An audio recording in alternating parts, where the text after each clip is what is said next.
नमस्कार रउआ सबके हमार प्रणाम। हम हई नलिनी पांडे। न्यूज 18 के खास भोजपुरी बुलेटिन में सब भोजपुरिया दर्शक के बहुत स्वागत बा। हम बताए देश दुनिया के खास खबर आपन बोली आपन भाषा भोजपुरी में। तो चलिए शुरुआत के जा बुलेटिन ई है खबर बा से।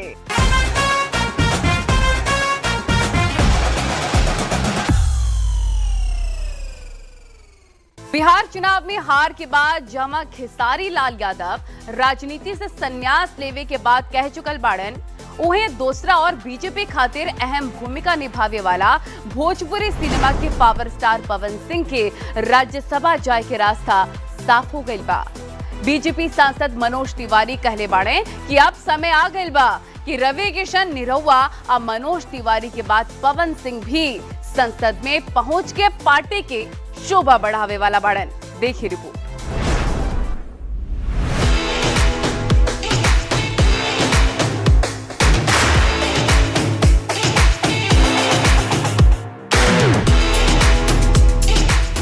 राज्यसभा चुनाव के लेके बिहार में सियासी हलचल तेज हो गई बा। ए बीच भोजपुरी सिनेमा के पावर स्टार और बीजेपी नेता पवन सिंह पार्टी दफ्तर पहुंच के बीजेपी के राष्ट्रीय अध्यक्ष नितिन नवीन से मुलाकात कइले बाड़े। ये मुलाकात ऐसा समय में भइल बा जब राज्यसभा चुनाव खातिर उम्मीदवारन के नाम पर मंथन चल रहल बा। ऐसे ए भेंट के काफी अहम मानल जा रहल बा। कुछ देर चलल ए बैठक के बाद पवन सिंह कहले कि वो पार्टी के सिपाही बाड़े, मालिक जे चाहिए उहे होई। जी आप आए थे राष्ट्रीय अध्यक्ष से मुलाकात हुई है। से कोई मुलाकात हुई आपकी? मैंने सिर्फ भैया से आशीर्वाद लिया। अब मेरा शिष्टाचार मुलाकात किया जी, बहुत अच्छा लगा। पवन जी कुछ चर्चा चल रही थी, उस पे कुछ कहेंगे? सिपाही हूँ जी, जो मालिक चाहेंगे वही ना होगा। तो जो दायित्व दिया जाएगा उस दायित्व को करेंगे। पर क्योंकि राज्यसभा के लिए बहुत पहले से आपका नाम चल रहा था, बिहार चुनाव में भी कहीं ना कहीं बीजेपी ने एक तरीके से आपसे वादा भी किया था कि आपको राज्यसभा भेजेंगे। कौन जी? नमस्ते नमस्ते नमस्ते। हालांकि पवन सिंह ये मुलाकात के शिष्टाचार भेंट बतावले और कौनो तरह के अटकल पर टिप्पणी करे से बचत नजर आइले, लेकिन सियासी गलियारन में यह मुलाकात के अलग अलग मायने निकालल जा रहल बा। दरअसल एह बेर बीजेपी कोटा से पवन सिंह के राज्यसभा भेजे जाए के चर्चा जोर बा। हालांकि पार्टी के ओर से अबहिन तक उम्मीदवारन के नाम के आधिकारिक घोषणा नइखे भई। बाकी ऐसे पहले सांसद मनोज तिवारी भी कह चुकल बाड़े कि पवन सिंह संसद के शोभा बढ़ा सकेले। सांसद बन गई 3 बार। छोट भाई पवन जी के भी क्या चाहते नहीं राज्यसभा आवस 5 को देखा हमहू बननी, रवि किशन भी बनना और निरहुआ भी बनल, और हमार दिल से प्रार्थना बा कि पवन और खेसारी के भी एक बार संसद में जाए के चाहे। मौका मिलल बा 5 सीट नहीं तो कोशिश करब ना, लागल बनी। दरअसल बिहार के 5 राज्यसभा सीटन पर 16 मार्च के चुनाव होखे वाला बा। नामांकन दाखिल करे के आखिरी तारीख 5 मार्च बा। 4 मार्च के होली बा, यानी ओकर अगला दिन आखिरी मौका हुई। ए चलते उम्मीदवारन के नाम के लेकर सस्पेंस और बढ़ गई बा। पवन सिंह के नाम ऐसे पहले भी कई बेर सियासी चर्चा में आ चुकल बा। 2024 के लोकसभा चुनाव के दौरान भी उनका नाम खूब सुर्खियन में रहा। बिहार विधानसभा चुनाव में वो बीजेपी के समर्थन में प्रचारो कैले रहले। ओ समय भी ये चर्चा रहल कि पार्टी भविष्य में पवन सिंह के राज्यसभा भेज सकेले। अब ये मुलाकात के बाद तय मानल जा रहल बा कि पवन सिंह के राज्यसभा भेजल जा सकेला।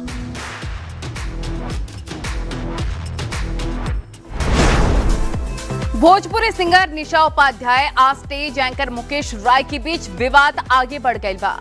निशा उपाध्याय की शिकायत पर गोरखपुर के कैंट थाना में मुकदमा दर्ज हो चुकल बा। निशा के आरोप बा कि मुकेश राय उनका साथ गाली गलौज कैले, जान से मारे के धमकी देले आ अश्लील कमेंट भी कैले। दरअसल गोरखपुर में भइल एगो कार्यक्रम के दौरान भोजपुरी सिंगर निशा उपाध्याय के साथे बदसलूकी के मामला सामने आयल रहे। मंच संचालन करत एंकर गोलू राजा उर्फ मुकेश राय के एगो अभद्र टिप्पणी से नाराज होके निशा स्टेज पर ही आपन सैंडल उतार ले ली। अब निशा उपाध्याय एंकर के खिलाफ FIR भी दर्ज करवा देले बाड़ी। देखिए रिपोर्ट।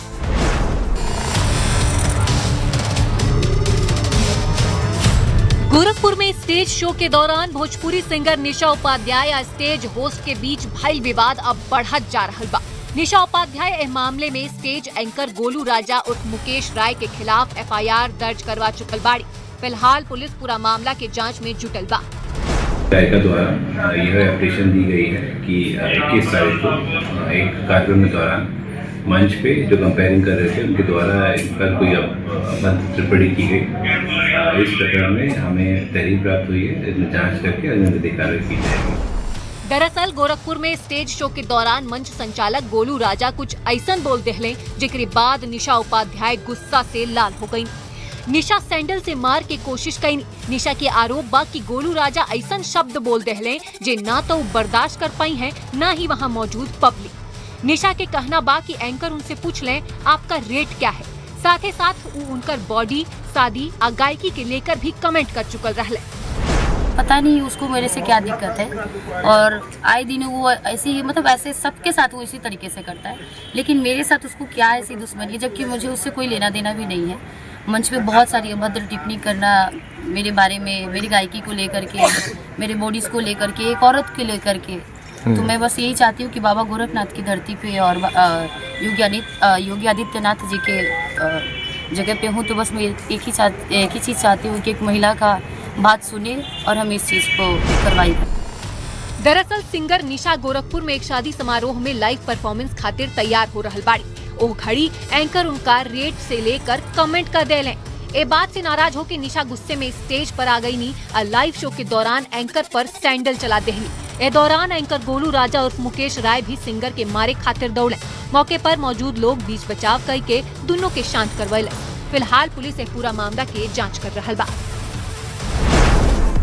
भोजपुरी सिनेमा के सुपर हिट जोड़ी खेसारी लाल यादव और काजल राघवानी एक बार फिर से पर्दा पर साथ नजर आ सकेलें। दरअसल खेसारी और काजल के झगड़ा अब ब्रेकअप काफी समय से सुर्खी में रहल बा। दोनों एक दूसरा पर कई तरीके के आरोप लगवले रहले, लेकिन अब काजल राघवानी खेसारी के साथ फिर से काम करे की इच्छा जतावले बाड़ी। जमुना के बाद खेसारी लाल यादव भी उनका साथे दोबारा काम करे खातिर वेलकम कैले बड़े। यानी भोजपुरी के ई ब्लॉकबस्टर जोड़ी एक बार फेरों से साथ नजर आवे वाला बाड़न। अब सवाल ही उठ रहल बा कि का पवन सिंह और अक्षरा सिंह भी सब कुछ भुला के एक साथ आ सकेलन। देखिए।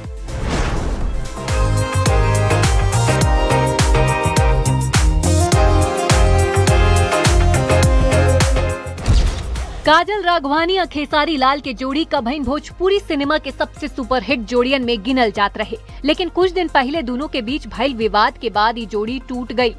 लेकिन अब उनका फैंस खातिर एगो बड़ खुशखबरी बा, काहे कि एक बार फिर ये जोड़ी पर्दा पर साथ नजर आ सकेला।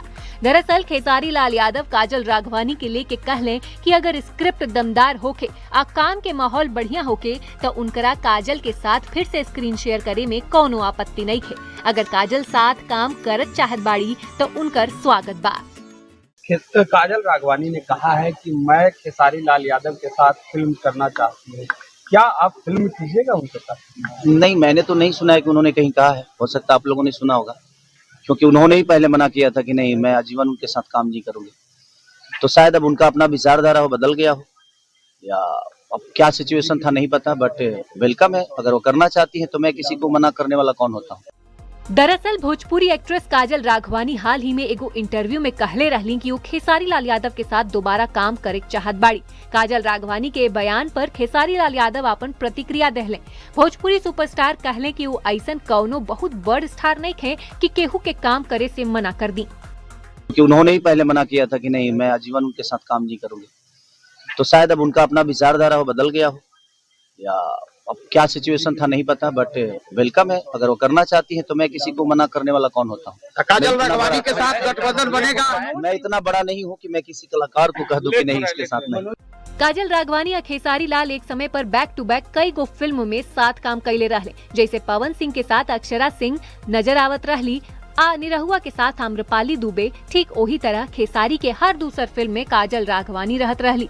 एह चलते दोनों के अफेयर के चर्चा भी खूब होत रहल, मगर ये रिश्ता एक दर्दनाक मोड़ पर आके टूट गई। ओ दिन से ना तो दोनों के साथ काम कैले बाड़े, ना ही इंस्टाग्राम पर एक दूसरा के फॉलो करत बाड़े। दोनों एक दूसरा पर जम के आरोप भी लगैले रहले। काजल त यहाँ तक कहले रहली कि वो 5 साल तक खेसारी के साथ रिश्ता में रहली, लेकिन आखिर में उनकर धोखा मिलल। अब एक बेर फिर दोनों के साथ आवे के चर्चा हो रहल बा, जैसे उनकर फैन बेहद खुश नजर आ रहल बाड़े। निरहुआ भोजपुरी सिनेमा के ओ स्टार बाड़े जे अपन शादीशुदा जिंदगी के लेकर हमेशा चर्चा में रहले बाड़े। शादीशुदा निरहुआ आ आम्रपाली दुबे के अफेयर सबके सामने आ चुकल बा, लेकिन अब निरहुआ अपन पत्नी के लेके जबन बयान देले बाड़ेन ओकरा से हड़कंप मच गइल बा। निरहुआ कहले बाड़ेन कि ऊ पत्नी के साथ बस अपन फर्ज निभा रहल बाड़ेन, पत्नी से उनके प्यार नहीं खे, माता पिता जबरदस्ती उनका शादी करवा देले रहले। देखिए।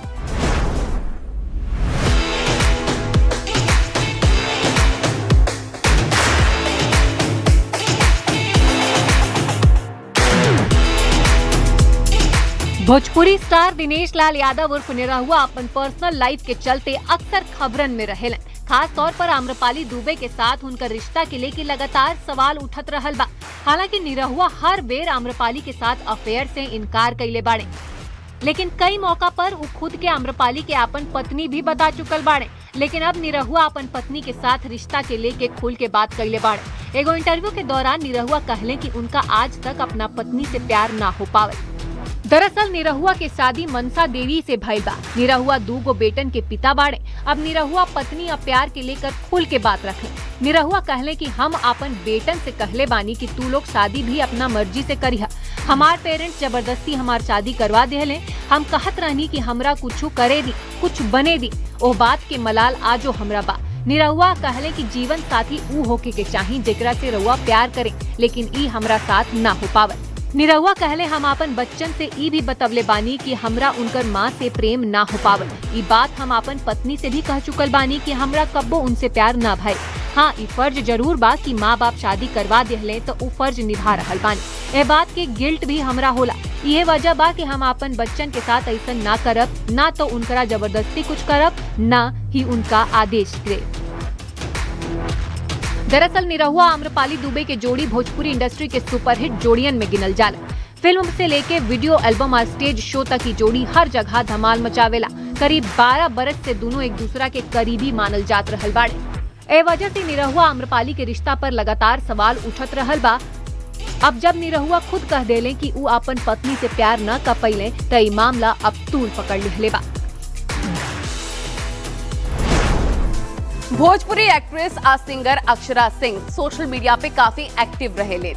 वो अक्सर अपन गाना और फोटो के चलते लाइमलाइट में रहेले। लेकिन ए बेरा अक्षरा सिंह एगो फोटो की वजह से चर्चा में बाड़े। दरअसल अक्षरा सिंह बॉलीवुड स्टार अक्षय कुमार के साथ एगो फोटो शेयर कैले बाड़े। फोटो के साथे दिहल कैप्शन से अंदाजा लगावल जा रहल बा कि अक्षरा सिंह अक्षय कुमार के कौनो नयका फिल्म या नयका एल्बम आवे वाला बा। हालांकि अक्षरा सिंह अभी एह पर सस्पेंस बनवले बाड़े, लेकिन उनका फैंस काफी एक्साइटेड नजर आ रहल बाड़े। देखिए।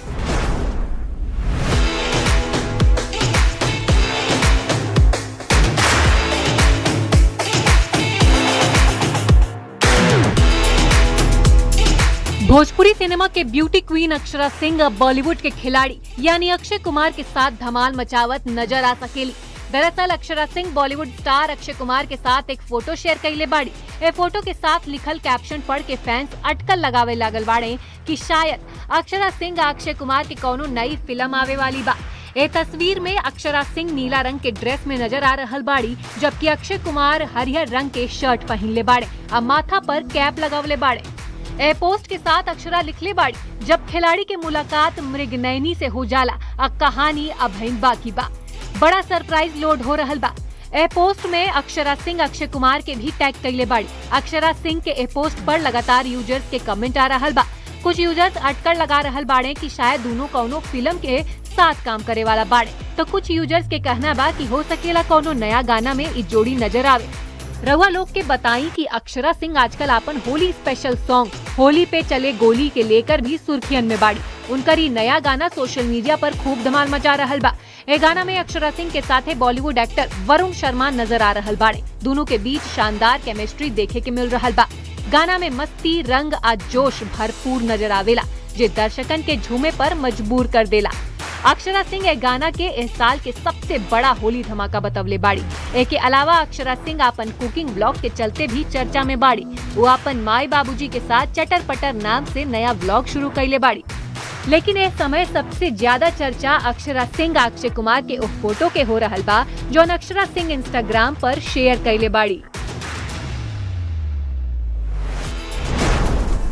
सिनेमा से लेके राजनीति तक भोजपुरी में हम रउआ तक सब जानकारी पहुंचावत बानी। सामाजिक सरोकार से लेके कला और संस्कृति से जुड़ल खबर रउआ तक पहुंचावे के कोशिश करत बानी। आज हम रउआ के एगो ऐसन खबर दिखावे जात बानी जे रउआ खातिर जानल बहुत जरूरी बा। बनारस का ठाट और बनारस का घाट और बनारस का होली और मसाने का होली विश्व प्रसिद्ध कहल जाला। तमाम देश दुनिया से लोग यहाँ पर आकर के मसाने का होली खेललन। जलती चिताओं के साथ जोन चिता का अंतिम संस्कार होला, जलती चिता अग्नि वहाँ जलल रहला, ओकरे संगे होली खेलल जाला। अद्भुत क्षण जो हो इस सिर्फ और सिर्फ तो के यही शिव के नगरी में देखे के मिली, जो शिव का गण यहाँ पर शिव भक्ति के संगे होली खेललन। तमाम जो शिव भक्त हुवन हमारे संगे हुवन। कागरू कैसन होली है भाई? देखा भैया, ये बनारस का ये अलौकिक होली है। अब देखा ये चित्ता भस्म और पारिवारिक दोनों होली है। देखा ये औघड़ और सामाजिक और पारिवारिक ये हर तरीके का होली है। देखा ये काशी का जनता है और ये जो स्वरूप हो ना ये हर जगह नहीं हो सकेगा। खाली बनारसवा में देखे के मिली, ये काशी के अलावा कहीं नहीं हो। ये औघड़ और सामाजिक दोनों नगरी है। औघड़ और सामाजिक दोनों नगरी है। कागरू कितना इंतजार रहला मसाने को होली का? अरे बहुत इंतजार रहेगा हर साल। जैसे आज खत्म हुई तो फिर अगले साल का इंतजार रहेगा। लेकिन वो जैसे दिखावे जावला वैसे ना हो। वो एक प्रथा हो जो मंदिर से शुरू होवेला और मसाने तक खत्म होवेला। मंदिर से शुरू होला मसाने को। लेकिन बात ये है कि एक तरफ चिता चलत रहा और दूसरी तरफ होली। पर कौनो लोग नहीं दिखावेलन कि वो चीता से खेलेलन, पर वो चीता से ना खेलेलन। ये बतावा होली होगा एकदम भस्म में रमल हुआ। नहीं तो बाबा का कृपा हो कि हम लोग भस्म में रमल है और जो बाबा का मेन श्रृंगार हो ये भस्म, वही भस्म हम लोग के ऊपर बाबा दिले हुवन। मसाने को होली का क्या महत्व हो? बड़ी विरोध भी एकर भल रहा है। एकर बहुत दिव्य महत्व हो, क्योंकि बाबा के हर प्रकार का गण होवलन। तो उनमें कुछ विश्व वमन करे वाले होवलन, कोई प्यार लुटाए वाले होवलन। तो जेकरे लगे जो हो वो लुटैले, जेकरे लगे जो ना तो लुटैले। और भैया देखा एक रियल चीज तो ये समझ ला। देखा काशी का झंडा मैं माया और बेचैनी ये सब यहीं पे हो बाबा मसान नरेश में। बिल्कुल बिल्कुल। देखा यही काशी हो और यही काशी का रंग हो और काशी जो हो मस्ती का रंग हो और यही रंग में पूरी दुनिया यहाँ पे रंगे आवाला। कैमरामैन पंकज सिन्हा के साथ मैं रवि पांडे, न्यूज़ 18 वाराणसी। अब बात भोजपुरी फिल्म इंडस्ट्री के खूबसूरत हीरोइना हीरो की हुई। हम बताइब ई हफ्ता भोजपुरी के टॉप हीरो हीरोइन के है। कवन हीरो हीरोइन के फिल्म एल्बम लोगन के दिलन दिमाग पे छा गए बा, कवन स्टार सोशल मीडिया पे ट्रेंडिंग बा, और कवन नयका भोजपुरी फिल्म जल्द आवे वाला बा।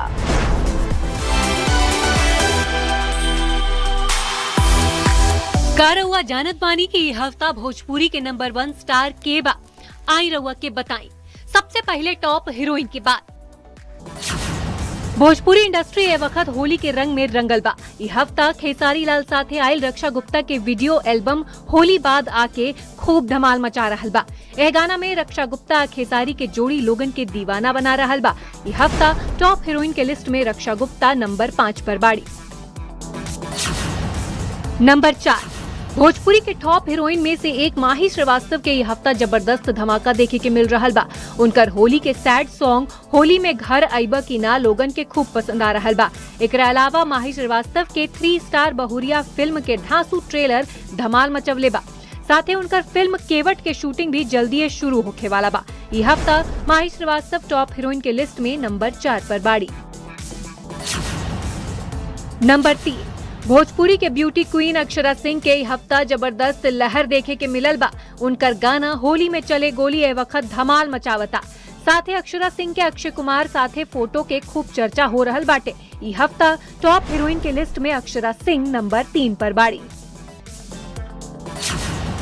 नंबर 2 भोजपुरी के खूबसूरत हसीना में से एक आम्रपाली दुबे के ई हफ्ता जबरदस्त क्रेज देखे के मिल रहल बा। निरहुआ साथे उनकर जोड़ी ई हफ्ता धमाल मचावता। नैना बान मारे जान गाना के बाद आम्रपाली दुबे होली गाना अवध में होली में धूम मचा रहल बाड़ी। निरहुआ साथे उनकर ई गाना लोगन के बहुत पसंद आ रहल बाटे। ई ये हफ्ता टॉप हीरोइन के लिस्ट में आम्रपाली दुबे नंबर 2 पर बाड़ी। नंबर 1 भोजपुरी इंडस्ट्री में पवन सिंह के सिक्का चलेला, लेकिन ई हफ्ता उनकर हीरोइन महिमा सिंह भी छा गई बाड़ी। पवन सिंह के साथ ही महिमा सिंह के आयल सतरंगी सलवरवा सरगरो रिकॉर्ड तोड़ रहल बा। उनकर ई गाना यूट्यूब पर लगातार ट्रेंड कर रहल बा। ए गाना में महिमा सिंह के अदा आ जबरदस्त डांस लोगन के बहुत पसंद आ रहल बा। ई हफ्ता टॉप हीरोइन के लिस्ट में महिमा सिंह नंबर 1 पर बाड़ी। अब बात भोजपुरी के टॉप हीरो के। नंबर 5 भोजपुरी इंडस्ट्री के शानदार हीरो विक्रांत सिंह ई हफ्ता रियलिटी शो दी 50 खातिर चर्चा में बाड़े। इस शो में विक्रांत सिंह के जबरदस्त खेला के दर्शक खूब तारीफ कर रहल बाड़े। 50 कंटेस्टेंट में विक्रांत अपन धमक से सब पर भारी पड़ रहल बाटे। ई हफ्ता टॉप हीरो के लिस्ट में विक्रांत सिंह नंबर 5 पर बाड़े। नंबर 4 भोजपुरी इंडस्ट्री में अपन आवाज से लोगन के दीवाना बनावे वाला रितेश पांडे के ई हफ्ता बहुते चर्चा बा। होली पर आयल उनकर गाना के लोग बहुत पसंद कर रहल बाड़े। ई हफ्ता आयल उनकर गाना जगन्नाथवा वो खेला कर गईल लोगन के खूब पसंद आ रहल बा। ई हफ्ता टॉप हीरो के लिस्ट में रितेश पांडे नंबर 4 पर बाड़े।